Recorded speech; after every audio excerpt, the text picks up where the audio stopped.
हाँ जी। आज हमारा टॉपिक है प्योरिफिकेशन ऑफ ऑर्गेनिक कंपाउंड्स की हम कौन कौन से स्टेप्स यूज करते हैं to purify the organic compounds. लेकिन उससे पहले ना हमारा पिछली क्लास में एक टॉपिक रह गया था about the types of organic compounds. उसमें हमने तीन टाइप्स तो कर ली थी। पहले टाइप थी सब्स्टिट्यूशन। सब्स्टिट्यूशन। दूसरी टाइप थी एडिशन रिएक्शन। Addition reaction. तीसरी टाइप थी एलिमिनेशन रिएक्शन। Elimination reaction. ठीक है। एलिमिनेशन में भी हमने अल्फा एलिमिनेशन, बीटा एलिमिनेशन और गामा एलिमिनेशन किया था। So that you can refer the last video. Okay. अब फोर्थ टाइप हम करते हैं, fourth type of chemical reaction या केमिकल ऑर्गेनिक रिएक्शन। वो हमारे पास आती है rearrangement reaction. Rearrangement reaction. Rearrangement में हमें पता है कि हम क्या है, जो हमारे पास ऑर्गेनिक कंपाउंड है उसको हम रीअरेंज करके उसका एकदम से पूरे की पूरी बनतर ही चेंज कर देंगे। ठीक है। तो ये रिएक्शंस क्या इन्वॉल्व करती हैं? माइग्रेशन ऑफ एटम्स और group of atoms to, of नहीं आना था, टू अनदर पोजीशन। ठीक है। किसी अलग पोजीशन में उसको भेजेंगे विद इन द मॉलिक्यूल। लेकिन ये नहीं है कि वो मॉलिक्यूल के बाहर चला जाएगा, नो। एटम मॉलिक्यूल के बाहर नहीं जाएगा, रिएक्शन नहीं चल रही है ये। मतलब है kind of reaction, proper product नहीं बन रहा है इसमें वो चीज करके। ठीक है। रीअरेंज हो रहा है, विद इन मॉलिक्यूल ही रहेगा, under the suitable condition. Under suitable condition. तो रीअरेंजमेंट में जैसे हमने मेटामेरिज्म टोटोमेरिज्म की थी, यानी कि एक कंपाउंड को हम कैसे दो या तीन तरह के फंक्शनल ग्रुप्स में रख सकते हैं ना, जो हमने चैप्टर के बहुत पहले किया था, वो चीज है। इंडक्टिव इफेक्ट से पहले वाले सारे टॉपिक है ये, जनरल ऑर्गेनिक केमिस्ट्री के पहले वाले। तो इसमें एग्जांपल ले लेते हैं। मेरे पास है CH3, CH2, CH2, CH3। This is what, this is butane and butane. अगर मैं इसके अंदर AlCl3 ऐड कर दूं एज एन अटैकिंग एजेंट और साथ में इसको क्या रीअरेंज कर दो, रीअरेंजमेंट हो जाए। मैं नहीं करूंगी, अपने आप होगा। जैसे ही मैंने AlCl3 as an attacking reason डाला इसके अंदर, ये अपने आप रीअरेंज होगा। ये क्या है? ब्यूटेन है। अभी क्या है? ये ब्यूटेन है। जब ये रीअरेंज होगा ये बन जाएगा CH3, CH, CH3 and here there will be CH3. This is what? This is isobutane. Isobutane। ठीक है। इस तरह से चेंज आ जाएगा। सिमिलरली मेरे पास है but 1 ene CH2 double bond CH, CH2, CH3। इसके अंदर ना एसिड कैटालिस्ट डालेंगे कोई, एसिड कैटालिस्ट डालेंगे तो ये इसमें अगेन रीअरेंजमेंट हो जाएगी। ये ब्यूट 2 इन बन जाएगा। ये अभी ब्यूट 1 इन है ना, ब्यूट 1 इन, यहाँ से शुरू की नंबरिंग 1 2 3 4, ब्यूट 2 इन बन जाएगा। कैसे?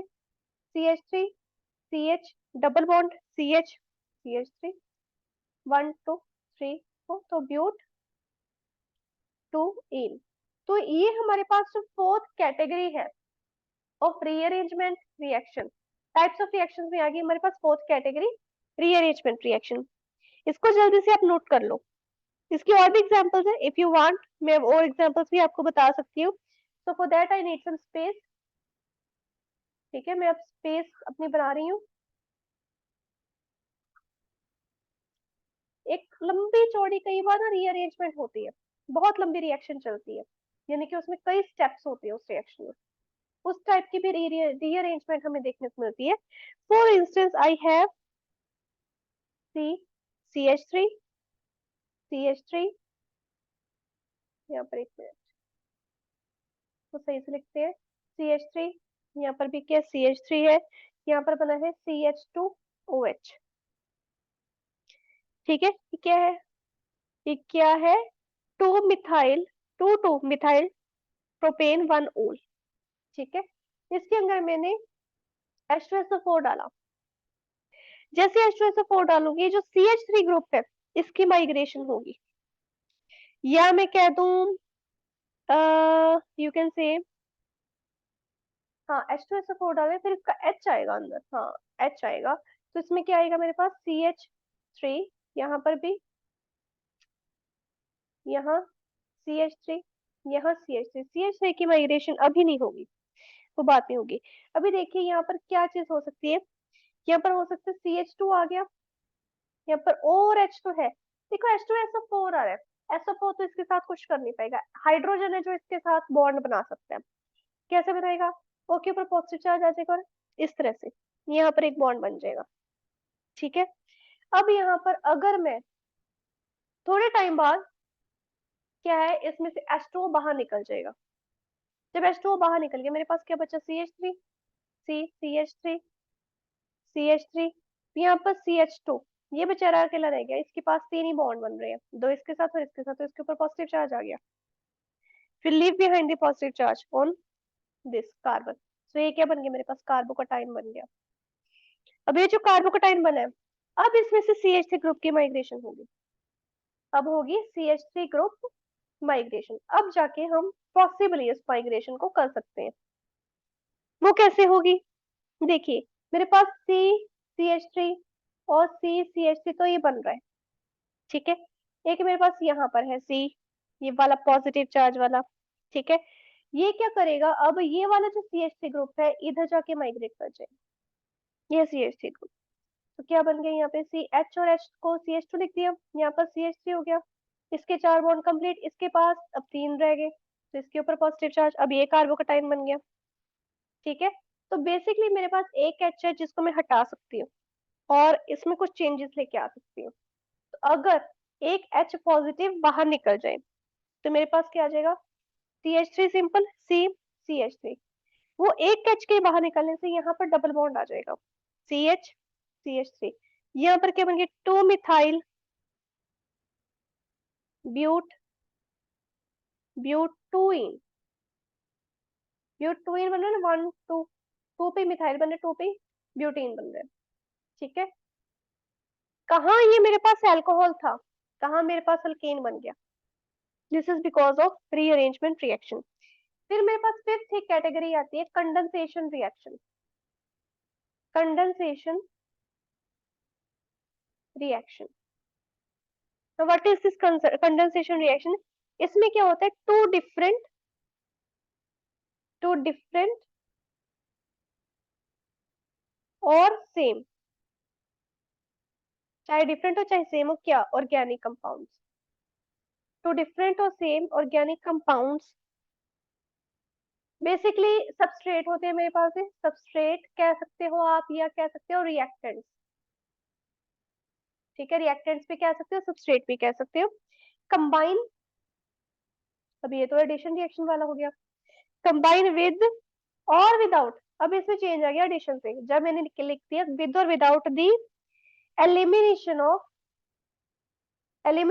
Of simple molecule, simple molecule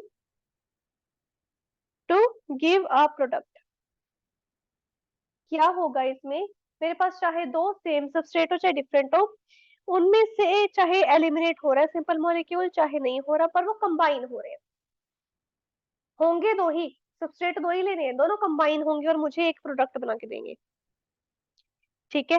अब एग्जाम्पल के तौर पे आप ले सकते हो CH3 CHO plus CH3 CHO, पहले सेम लेते हैं, क्या है ये, इथेनॉल है, ठीक है, एल्डिहाइड है मेरे पास, इथेनॉल है, अगर मैं इसके अंदर एक्वस नाइट्रोजन हाइड्रोक्साइड ये डाल दूं, अब सॉरी सोडियम हाइड्रोक्साइड डाल दूं, अब क्या होगा, अब एक प्रोडक्ट बनेगा, दोनों को कंबाइन करके प्रोडक्ट बनेगा, दोनों को कंबाइन करके कैसे बनेगा, देखिए CH3 मिथाइल ग्रुप तो ये पड़ा पहले वाले का, फिर आगे आ जाता है सी के साथ यहाँ पर और एच जुड़ा हुआ है, यहाँ पर भी और एच जुड़ा हुआ है, क्या होगा, एक ओ एच तो ऊपर इधर शिफ्ट हो गया, ओ एच यहाँ पे शिफ्ट हो गया, तो यहाँ पर एच आ गया, ठीक है, एच रह गया इसके पास, वो एच कहाँ से आया, यहाँ से इस हाइड्रोजन से CH3 से एक इधर आ गया, क्योंकि यहाँ पर आ जाएगा CH2, यहाँ पे CHO रहेगा, वो अपने फंक्शनल ग्रुप में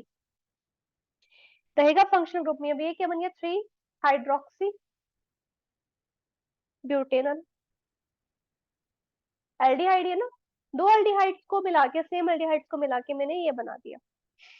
अब इसमें कोई सिंपल हमारे पास कोई भी चीज एलिमिनेट नहीं हुई है, ठीक है, दोनों कंबाइन हुई है और एक प्रोडक्ट बने। एक और एग्जांपल ले लेते हैं। मेरे पास है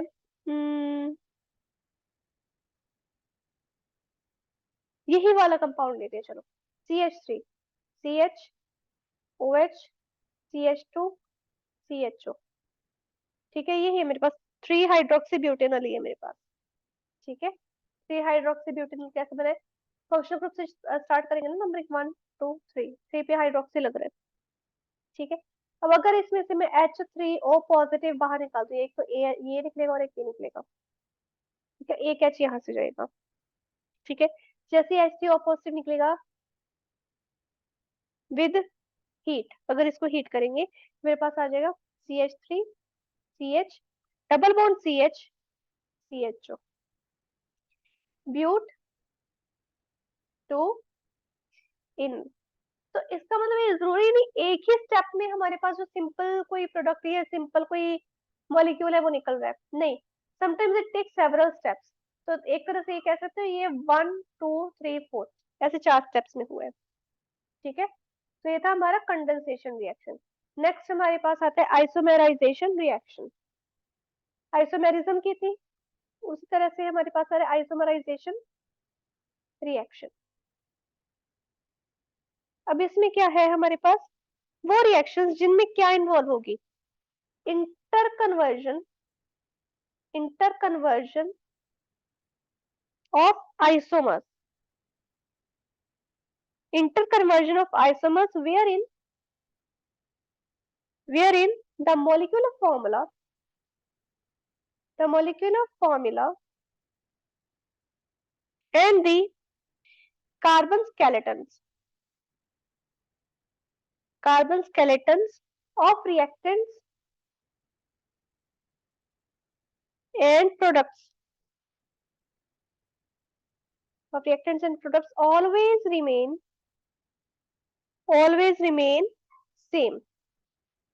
वो क्या है हमारे पास, आइसोमराइजेशन रिएक्शन, यानी कि आइसोमर्स है वो आपस में इंटर कन्वर्ट हो रहे हैं, अब जिसके अंदर अपना जो मॉलिक्यूलर फार्मूला है, जो कार्बन स्केलेटन है रिएक्टेंट के प्रोडक्ट के, वो सेम है, उनमें कोई चेंज नहीं आ रहा है, वो चीज सेम है, लेकिन उनमें इंटर कन्वर्जन हो रही है। तो एक हमने सिस ट्रांस वाली आइसोमराइजेशन की थी in isomerism, if you remember, ठीक है। वही चीज आएगी इसमें, मेरे पास C double bond C H, यहाँ पर CH3, यहाँ पर CH3 और यहाँ पर H, ये मेरे पास क्या है, ब्यूट टू इन है, बट ये ट्रांसफॉर्म में है, क्या है ये, ट्रांस ब्यूट टू इन, ठीक है। अगर मैं इसको सनलाइट में रख दूं, सनलाइट में ये एच नहीं हुआ है ना, सनलाइट में रख दिया मैंने, अब क्या हो गया, सिस में कन्वर्ट हो जाएगी। सिस में कैसे कन्वर्ट होगी, ऊपर ऊपर CH3 रह जाएगा सेम, नीचे रह जाएगा H और H, ये सिस ब्यूट टू इन। इसमें देखिए कोई मॉलिक्यूलर फॉर्मूला चेंज में चेंज आया, कुछ नहीं, कार्बन स्केलेटन में कोई चेंज आया, दोनों डबल बॉन्ड है, जहां पर डबल बॉन्ड है वहीं पड़े हैं, ठीक है, वो दोनों चीजें सेम पड़ी है, बस जो हमारे पास CH3 और H की पोजीशन है उसमें चेंज आया, और ये रिवर्सिबल है, ये वापस इस फॉर्म में भी आ सकती है, ठीक है। तो यहाँ पे हमारा जनरल ऑर्गेनिक केमिस्ट्री खत्म हो रहा है। नेक्स्ट हमारा टॉपिक है purification of organic compounds. Now this topic is quite important. Why it is important, because पिछले कुछ टाइम से क्या हो रहा है कि जो हमारे पास, हाँ जी, पिछले कुछ टाइम से नीट में आईआईटी में इसके रिलेटेड क्वेश्चंस पूछे जा रहे हैं, related to what, related to purification of organic compounds, ठीक है। तो इसीलिए हमें अब ये चीज तो करनी पड़ेगी, जरूरी है हमारे लिए ये चीज करनी। So now we are using purification of organic compounds. I hope the screen is visible to you.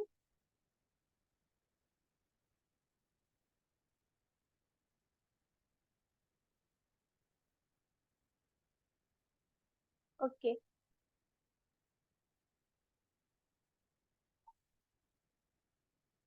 तो हमारे पास टॉपिक है प्योरिफिकेशन ऑफ ऑर्गेनिक कंपाउंड्स। हम ये टॉपिक क्यों यूज करते हैं? Why is there the necessity of using this topic? Okay, am I audible to you now? आवाज आ? Yes ma'am. Okay,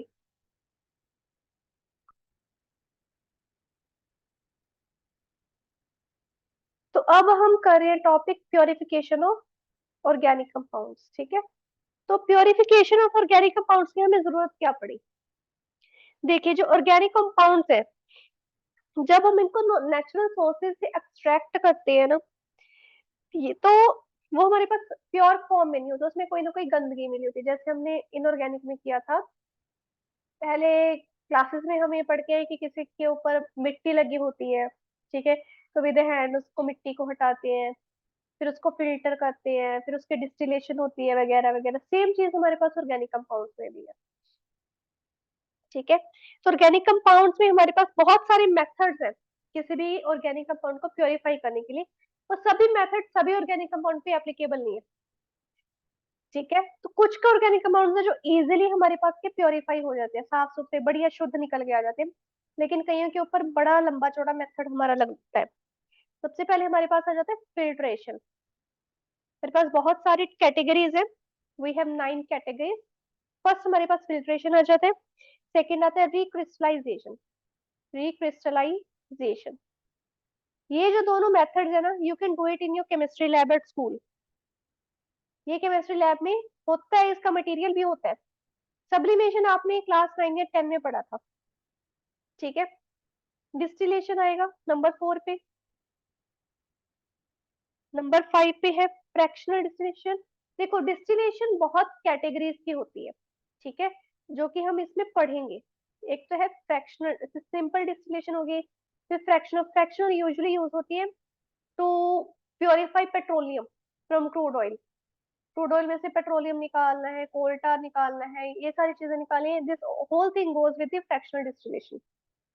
ठीक है, फिर हमारे पास आ जाती है distillation under reduce pressure. Distillation under reduced pressure.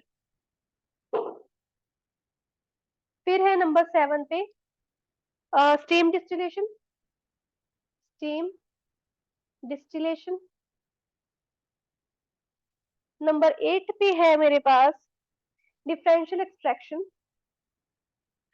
Differential extraction. Number 9 है क्रोमेटोग्राफी। क्रोमेटोग्राफी, अगर आप हायर क्लासेस में बीएससी वाली साइड जा रहे हो या साइंस में आगे पढ़ रहे हो, ये आपको बहुत देखने को मिलेगी। इसके रिलेटेड आपको केमिस्ट्री लैब में एक्सपेरिमेंट्स भी मिल जाएंगे बहुत इजीली। ठीक है, अब हम टॉपिक पे आते हैं अपने। हमारा फर्स्ट टॉपिक है,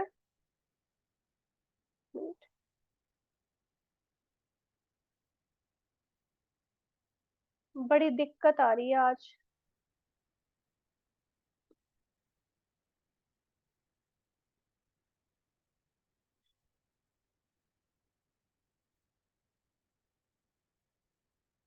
आज पता नहीं क्यों ये वर्क क्यों नहीं कर रही screen.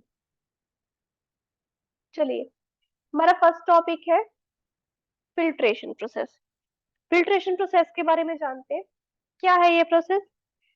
It is used to separate, यहाँ पे मैं लिख देती हूँ, फिल्ट्रेशन प्रोसेस को हम क्यों यूज करते हैं। It is used to separate insoluble insoluble solid component, insoluble solid component of the mixture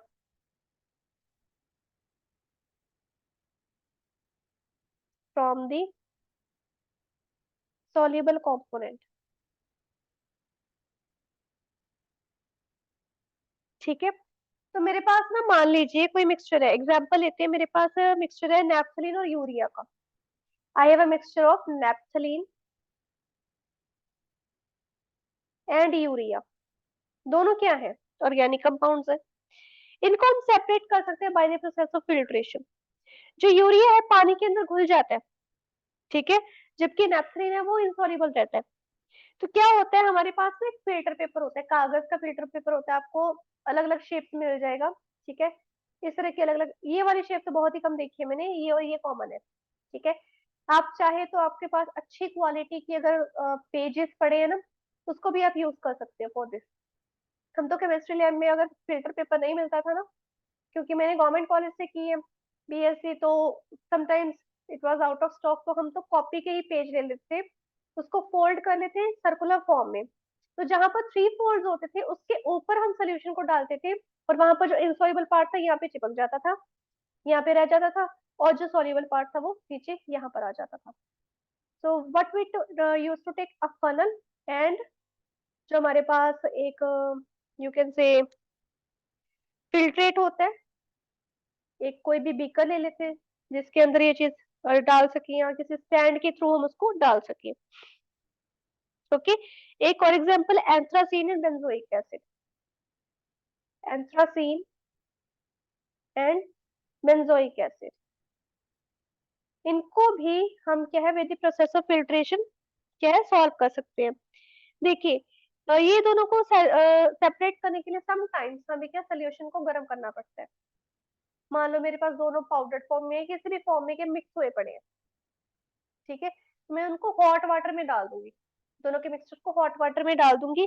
जैसे हॉट वाटर में डालूंगी और उसको फिल्टर करूंगी हॉट सोल्यूशन को, एंथ्रासीन जो है वो इनसॉल्युबल रेसिड्यू रह जाएगा, वो ऊपर रह जाएगा, यहाँ पे एंथ्रासीन यहाँ पे रह जाएगा, और जो बेंजोइक एसिड है वो इसके अंदर नीचे चला जाएगा। और बेंजोइक एसिड क्या है, क्रिस्टलाइट फॉर्म में हमें मिल जाता है, जब वो ठंडा हो जाएगा ना इसके अंदर क्रिस्टल्स बनने शुरू हो जाएंगे, ठीक है, ऐसे इसके अंदर नीचे नीचे क्रिस्टल्स आ जाएंगे, फिर उसको क्रिस्टल्स को हम निकालेंगे, उनको फिर से प्योरीफाई कर देंगे, क्योंकि नेक्स्ट हमारे पास रिक्रिस्टलाइजेशन है, क्रिस्टल्स को कैसे प्योरीफाई करने वो हमें पता चल जाता है। यूजुअली फिल्ट्रेशन प्रोसेस में हम बकनर फनल यूज करते हैं और वाटर सक्शन पंप भी यूज कर लेते हैं, अगर कोई बहुत ही ज्यादा हमारे पास ऐसा कंपाउंड है या ऐसा कोई मिक्सचर है जो इजिली फिल्टर नहीं होकर करना, उन्हें उसने फिल्ट्रेशन प्रोसेस चाहिए, ठीक है। मिनट,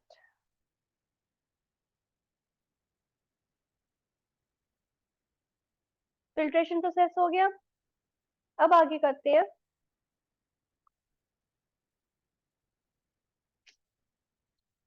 ये वर्क क्यों नहीं कर रहा, आई डोंट नो। रिक्रिस्टलाइजेशन पे आते हैं हम।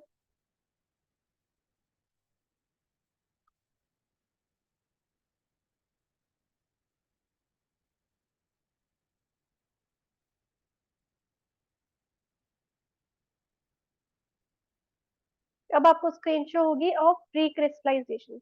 नेक्स्ट हमारा टॉपिक है रिक्रिस्टलाइजेशन। इसमें सेवरल स्टेप्स होते हैं। पहला स्टेप है हमने सोल्यूशन को प्रिपेयर करना है, रिक्रिस्टलाइजेशन कॉमन मेथड है प्योरीफाइंग ऑर्गेनिक सॉलिड्स, ठीक है। ये जब हमारे पास सोलिबिलिटी में डिफरेंसेस आ जाए ऑर्गेनिक कंपाउंड में, और जो इम्प्योरिटीज है वो अपनी अलग निकल जाए, और जो सॉल्वेंट है या हमारे पास जो कंपाउंड है वो क्रिस्टल की फॉर्म में बनने वाला हो, उसमें हम रिक्रिस्टलाइजेशन यूज करते हैं, ठीक है। So for that what we have to do, we have to heat up the solvent. उसके लिए हमारे पास सॉल्वेंट अच्छे वाला होना चाहिए। सॉल्वेंट को कैसे चूज करेंगे, सब सॉल्वेंट में आएगा हमारे पास ऑर्गेनिक सब्सटेंस, ठीक है, वो ऑर्गेनिक सब्सटेंस जो उस सॉल्वेंट में बहुत ही कम सॉल्युबल, स्पेरिंगली सॉल्युबल हो रूम टेम्परेचर में, और उसको जैसे ही हम हीट करें, जैसे हीट करेंगे क्या होगा, वो कंप्लीटली डिजोल्व हो जाएगा, ठीक है, जैसे देखो हीट किया हुआ डिजोल्व होना शुरू हो जाएगा। सॉल्वेंट क्या है, क्रिस्टलाइज हो आफ्टर कूलिंग, और जो सॉल्वेंट है उसके अंदर कोई भी इम्प्योरिटीज ना हो, ये चीज हमारे पास होनी जरूरी है। And solvent should not react chemically with the substance, तो बहुत ही ज्यादा जरूरी है। यानी कि कोई ऐसा सॉल्वेंट नहीं लेना कि जिस सब्सटेंस को हमने प्योरीफाई करना उसके साथ ही वो केमिकल रिएक्शन क्रिएट करके नया सब्सटेंस बना रहे, या आप लैब में धमाका कर दो, ऐसा नहीं लेना, ठीक है। यूजली कॉपर सल्फेट की क्रिस्टल्स हमें बनाने को मिलती है, तो क्या करेंगे, देखिए हीट करिए सॉल्वेंट को, फिर उसको डिसॉल्व कर लेंगे सॉलिड को इन द हॉट सॉल्वेंट। जैसे सॉल्वेंट को हॉट करेंगे देखो ये थर्ड स्टेप है ना, बहुत सी जगहों पे ये जो थर्ड स्टेप है ये बिल्कुल एंड पे यूज होता है, ये वाला। बट मेरे पास जो मेरा प्रिपेयर किया उसमें थर्ड में ही आ जाता है। So it is up to you, if you want to go with the book, वो भी सही है। इसमें क्या है कि एक्टिवेटेड चारकोल डाल देते हैं। जैसे मैंने सॉल्वेंट के अंदर उस सब्सटेंस को डाल दिया, मेरे पास सोल्यूशन बन गया, उसके अंदर डाल दिया एक्टिवेटेड चारकोल। क्यों? इससे सोल्यूशन के अंदर जितनी भी इम्प्योरिटीज होंगी, कलर इम्प्योरिटीज होंगी, वो सारी निकल जाएंगी, सारी की सारी। वो एक्टिवेटेड चारकोल के अपने अंदर अपने पास उन इम्प्योरिटीज को अट्रैक्ट कर लेता है। ठीक है, फिर जैसे डाल दिया उसने सारी इम्प्योरिटीज को अपनी तरफ अट्रैक्ट कर लिया, तो उसे एब्जॉर्ब कर लिया। उसके बाद क्या है, वो जो क्रिस्टल्स हमारे पास बन के आएंगे वो बिल्कुल कलरलेस और बिल्कुल सही बन के आएंगे। तो एक तरह से प्योरिफिकेशन प्रोसेस होती है चारकोल की। फिर हम क्या करेंगे, उस सोल्यूशन को कूल डाउन करेंगे एट रूम टेम्परेचर। जैसे ही ठंडा करना शुरू करेंगे, क्या होगा, जैसे जैसे ठंडा होता गया इसके अंदर क्रिस्टल्स बनने शुरू हो जाएंगे। फ्लास्क के अंदर आपके पास क्रिस्टल्स आने शुरू हो जाएंगे। वे जो क्रिस्टल बने हैं ये यूजुअली हम चाइना डिश में करते हैं। हम क्या करते हैं, रूम टेम्परेचर में लाके उसको चाइना डिश में रख देते हैं। हम क्या करते थे एक दिन, क्या करते थे, जैसे हमारी वेंसडे थर्सडे लैब लगी है, वेंसडे हमने क्रिस्टल्स बना के लैब में रख दिए, नीचे अपना रोल नंबर वगैरह रख दिया, ठीक है, पर्ची पे लिख के। थर्सडे आते थे लैब में, हमारे पास क्रिस्टल्स बने होते, जिसने सही मेथड फॉलो किया उसके क्रिस्टल बने होते थे, जिसके नहीं मेथड सही फॉलो किया उसके वो सोल्यूशन का सोल्यूशन पड़ा रहता था, अंदर क्रिस्टल्स नहीं बनते थे। ठीक है, so we used to do that in china dish, but you can also do it in a big. China dish में क्रिस्टल्स को थोड़ा सा निकालना इजी हो जाता है, क्रिस्टल्स को सेपरेट करना इजी हो जाता है। अब एक होता है मदर लिक्विड, क्रिस्टल जैसे नहीं बनते, नीचे क्रिस्टल बने हैं, ठीक है, जैसे इसमें दिखाया गया नीचे क्रिस्टल ऊपर क्या है, मदर लिक्विड रहेगा, ये है। ठीक है, इससे सेपरेट करना होता है। ये किससे सेपरेट होगा, फिल्ट्रेशन प्रोसेस की थी ना पहले, बकना फनली सक्शन पंप लेंगे, उससे हम सेपरेट कर देंगे। ठीक है, फिर उस क्रिस्टल्स को हम ड्राई करेंगे। ड्राई कैसे करेंगे, कोई भी फिल्टर पेपर ले लो, और कोई एक्स्ट्रा या कोई साफ अगर क्लोथ आपको लैब में मिल जाए, या कोई पेपर उसके अंदर रख के क्रिस्टल्स को डाल दिया पेपर पे, फिर ऊपर से उसको फोल्ड कर दिया और जेंटली प्रेस करना है, बहुत जेंटली प्रेस करो, क्रिस्टल्स टूटने नहीं चाहिए। ठीक है, तो इस तरह से आपका क्या है, ये जो क्रिस्टल्स है ये सूख जाएंगे, क्रिस्टल्स बन के आ गए। अब ये सिक्स स्टेप क्या है, enjoy your newly formed crystals. तो बहुत से बच्चे तो घर पे ले जाते थे as a accomplishment, achievement. It is not necessary, बहुत कॉमन सी प्रोसेस है, अब धीरे धीरे इसके यूज टू हो जाएंगे। ठीक है, तो हमने आज किए हैं दो purification method of organic compounds. First था फिल्ट्रेशन, सेकंड था रिक्रिस्टलाइजेशन। अब नेक्स्ट क्लास में हम करेंगे सब्लिमेशन, डिस्टिलेशन। और डिस्टिलेशन की बहुत सारी जो कैटेगरीज आ गई, उससे पहले हमने तीन टाइप की जो ऑर्गेनिक रिएक्शन थे उनको कंप्लीट किए, उनको फिनिश किए। ठीक है, so that is the end of today's topic. Next class में हम आगे इसको कंटिन्यू करेंगे। ओके।